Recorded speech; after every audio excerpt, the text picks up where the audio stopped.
दोस्तों, मैं हूं अख्तर खान और आप देख रहे हैं सीबीसी न्यूज राजस्थान। खबर में दिखाने से पहले हम आपसे आग्रह करना चाहेंगे कि आपने हमारा चैनल सब्सक्राइब नहीं किया है तो सब्सक्राइब कर लीजिए। चलिए अब आते हैं खबर की तरफ या जानकारी की तरफ। सरकारी उपक्रम बेचना और उनको ठेके पे देने का चलन सिर्फ केंद्र सरकार या राज्य की सरकार का ही नहीं है या वो ही नहीं आगे हैं, हमारे शहर की सरकार को भी इसमें महारत हासिल है। वैसे एक बात कहूं, जनता का पैसा कैसे भी हो जनता के काम नहीं आता है। यह ज्यादातर रसूखदारों के काम में आता है और आए भी क्यों नहीं, जनता के ठेकेदार है या रसूखदार।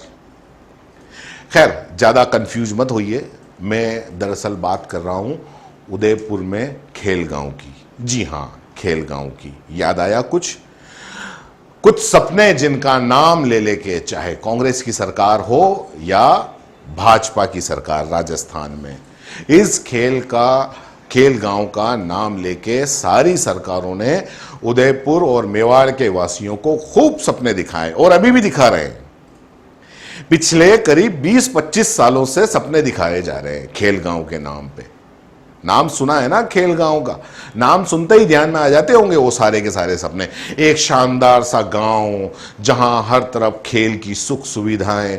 उदयपुर शहर ही नहीं, पूरे के पूरे उदयपुर संभाग के जितने भी 5-6 जिले हैं वहां से खिलाड़ी आ रहे हैं, उनको नेशनल लेवल की ट्रेनिंग दी जा रही है, अंतर्राष्ट्रीय क्रिकेट मैदान बनाया जाएगा। ये सारे वो सपने हैं जो पिछले कई सालों से एक गोची देके और सरकारें जनता को खिलाए जा रही हैं। राजस्थान क्रीड़ा परिषद को 228 बीघा जमीन आवंटित की गई थी इस खेलगांव के लिए। इन्हीं काम और खेलगांव में यही काम होने थे खिलाड़ियों का विकास के लिए। हुआ क्या? कुछ भी नहीं। मौज हो गई, बिल्कुल सही कह रहा हूं, मौज हो गई और मौज से जुड़े हुए लोग मजे मार रहे हैं। सरकार का पैसा यानी कि क्या होता है? जनता का पैसा। और यह जनता का पैसा लगा लगा के जितना भी खेल गांव में जो कुछ भी बनाया सब के सब ठेके पे दे दिया रसूखदारों को। 280 बीघा जमीन के एक हिस्से में कन्वेंशन हॉल भी बनाया गया। किसके पैसे से? सरकार के पैसे से, यानी कि जनता के पैसे से। किसके लिए बनाया? जनता के लिए। प्रोजेक्ट रिपोर्ट में, उसके प्रोजेक्ट रिपोर्ट में लिखा गया है कि कन्वेंशन हॉल क्यों बनाया गया। तो इसमें भी लिखा गया कि इसमें इंडोर गेम्स होंगे, उनके स्टेडियम बनेंगे। और कांड क्या हुआ? एक निजी सेठिए को किराए पर दे दिया। किस लिए? एक महंगी स्कूल में जहां पे मालदार लोगों के बच्चे पढ़ेंगे, कोई आम जनता के बच्चे नहीं पढ़ेंगे। आप और मेरे बच्चे वहां नहीं पढ़ सकते। निर्जा मोदी स्कूल। जी हां, कभी हो तो वहां जाके खाली एडमिशन की फीस पूछ के आ जाइएगा। मैं तो नहीं पढ़ा सकता, आप पढ़ा सकते हो तो बात अलग है। किराए में भी कांड हुआ। किराए में क्या कांड हुआ कि यूआईडी ने किराया दिया एसपी एंटरप्राइजेज को और उसके क्लोज में लिखा गया कि आगे सबलेट नहीं करोगे, यानी कि आपको तो हमने किराए पे दे दिया लेकिन अब आप आगे नहीं दोगे। लेकिन जब हुजूर आप ही कुछ नहीं सोचोगे जनता के लिए, इन अधिकारियों की बात कर रहा हूं, तो फिर वो निजी कंपनी वाला क्या सोचेगा। उसने निर्जा मोदी स्कूल को दे दिया। वैसे इसकी आगे की इन्वेस्टिगेशन अगर की जाए तो इसमें कोई भी बड़ी ताज्जुब की बात नहीं होगी कि प्रत्यक्ष या अप्रत्यक्ष रूप से ये एसपी एंटरप्राइजेज और निर्जा मोदी स्कूल का मामला, मतलब ये एक ही थाली के चट्टे बट्टे निकलेंगे। अब इसमें और कमाल की बात आपको बताते हैं। कन्वेंशन हॉल को बनाने में सरकार का पैसा कितना लगा? 80 करोड़ रुपए। और उसने किराए पर कितने में दिया? मात्र 6,32,000 रुपए में। और एसपी एंटरप्राइजेज को आगे निर्जा मोदी को कितने में किराए पे दिया गया? 15 लाख रुपए किराए में।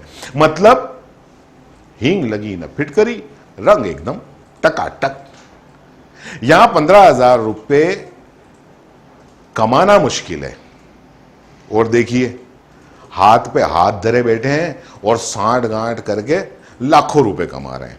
8,58,000 रुपए घर बैठे बैठे आ रहे हैं। है ना कमाल का धंधा? भाई अगर ऐसा कोई धंधा हो तो मुझे भी बता दो, कसम से बहुत मुश्किल हुई पड़ी है। अच्छा, निर्जा मोदी स्कूल के संचालक, जो कि शहर के जाने माने बड़े ज्वेलर्स के मालिक हैं और कोचिंग सेंटर भी चलाते हैं, उनकी कारस्तानी देखो कि 1.5 लाख वर्ग फुट के मैदान पर कब्जा कर लिया। जब उन्होंने किराए पे लिया है और पूरी की पूरी जमीन पे कुछ नहीं है, तो कब्जा करना उनके लिए कोई बहुत बड़ी बात नहीं है, और उनके कब्जे को कोई रोक भी नहीं पाएगा। रोक किस लिए नहीं पाएगा? पर्दे के पीछे की कहानी है, बोल दूंगा तो मेरे पे केस हो जाएगा। स्विमिंग पूल जाने का रास्ता भी बंद कर दिया और वहां पे जो जिम था उसको भी बंद करा दिया। आखिर इतने सस्ते में लिया है तो जाहिर है कि आगे ऊपर ये बराबर लाभ पहुंचाते रहे होंगे, और इसी लाभ के बिना पे ये चाहे कब्जा कर ले, चाहे पूरा अब खेल गांव को निर्जा मोदी खेल गांव बना दें, कोई इनको पूछने वाला नहीं है। और कोर्ट ने फिलहाल यथास्थिति बनाए रखने के आदेश दे दिए फिलहाल, क्योंकि फतेहनगर के निवासी मनोज लाल अग्रवाल ने राज्य सरकार जरिए मुख्य सचिव जयपुर, जिला कलेक्टर उदयपुर, यूआईटी सचिव, CBSE board, Maharana Pratap society समिति और परिसर एसपी एंटरप्राइजेज और निर्जा मोदी स्कूल के चेयरमैन के खिलाफ जनहित याचिका हाई कोर्ट में लगाई थी। इस जनहित याचिका पर सुनवाई करते हुए हाई कोर्ट के मुख्य न्यायाधीश ने इंद्रजीत मोहंती और दिनेश मेहता जो है मुख्य न्यायाधीश, उन्होंने आगामी तारीख तक यथास्थिति बनाए रखने और किसी भी प्रकार का निर्माण नहीं होने देने के आदेश दिए हैं। हो सकता है थोड़े दिनों बाद ये स्टे हट जाए, फिर जैसे जो चलना था वो सब चले, क्योंकि इतने सस्ते में कोई होटल, माफ कीजिए, कोई कन्वेंशन हॉल कैसे छोड़ेगा? केंद्र सरकार होटल बेच देती है और शहर की सरकार गांव को ही एक सेठिए को बेच देती है। अब सोचो भला, किसी रसूखदार जैसे निर्जा मोदी स्कूल के संचालकों को करोड़ों की जमीन पर बना बनाया करोड़ों का भवन मामूली दाम पर मिल जाए तो भला वो काहे को खुद का बनाएगा? 80 करोड़ का भवन है और इतने ही करोड़ की जमीन मान लो तो 160 करोड़ रुपए होते हैं, और 160 करोड़ रुपए का किराया महज 6,32,000 रुपए, जो कि आधा प्रतिशत ब्याज भी नहीं होता। है ना कमाल का सौदा? बस इसीलिए अब आप सोच रहे होंगे कि इतने कमाल का सौदा हुआ है और निर्जा मोदी स्कूल के संचालकों पे इतनी बड़ी मेहरबानी अधिकारियों ने या नेताओं ने या जो भी इसके अंदर जिनकी भी मिली भगत होगी, उन्होंने कैसे की? तो ऐसे ही नहीं की, उसके भी उनको कई लाभ मिले हैं। वो भी हम आपको आगे बताएंगे कि कहां कहां किसको किसको कैसे कैसे लाभ मिले हैं, क्योंकि बिना लाभ के कोई नहीं करने देता। आज भैया अगर मान लो किसी को एक दीवार बनानी हो तो यूआईटी आके और गिरा के चली जाती है। आप सड़क पे एक पत्थर तक नहीं रख सकते, और यहां लाखों वर्ग फुट पे कब्जा किया जा रहा है सरकार की जमीन पे। कोई बोलने वाला नहीं है। आप में अगर हिम्मत है, आम जनता में अगर हिम्मत है, तो वो उस स्कूल परिसर में कदम रख के बता दे। ये लोग मारने के लिए आ जाते हैं,